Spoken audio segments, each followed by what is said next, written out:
7 mai, une journée historique pour la République démocratique du Congo.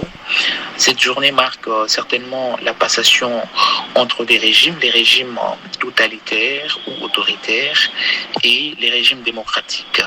Caractéristique en sens politique, n'est-ce pas, des régimes totalitaires ou autoritaires, c'est un régime qui regorge les trois pouvoirs traditionnels, notamment le pouvoir exécutif, législatif et le pouvoir judiciaire, en un seul centre d'impulsion.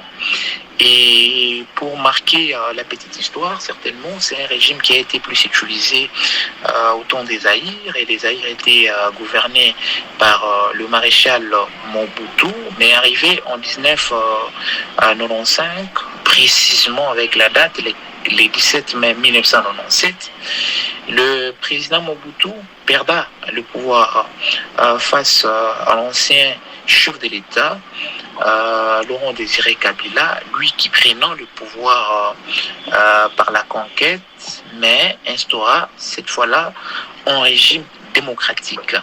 Les régimes démocratiques, comme on le sait, c'est un régime qui est plus basé sur la loi fondamentale, et cette loi fondamentale prône sur la séparation du pouvoir, c'est-à-dire chaque institution jouit de cette autonomie de fonctionnalité contraire, n'est-ce pas, au régime dictatorial ou totalitaire. De manière laconique, la journée du 17 mai, c'est une journée très importante en République démocratique du Congo. Cette journée, en principe, devrait faire appel à des réflexions, surtout pour les scientifiques que nous sommes. Nous sommes appelés à apporter, à contribuer scientifiquement sur cette journée, et aussi voir dans la mesure du possible comment capitaliser ces acquis qui nous sont, n'est-ce pas, transmis par la génération qui nous a légué cet héritage. Nous aussi, nous devons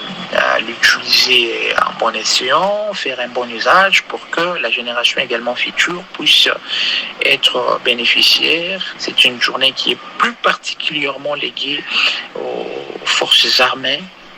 Ici, je lance une réflexion piège à nos voyants soldats qui défendent du côté est de la République, qu'ils trouvent ici un mot de réconfort, et également qu'ils continuent à se battre pour le pays, et un jour l'histoire parlera d'eux, comme nous parlons, n'est-ce pas, de la journée du 17 mai.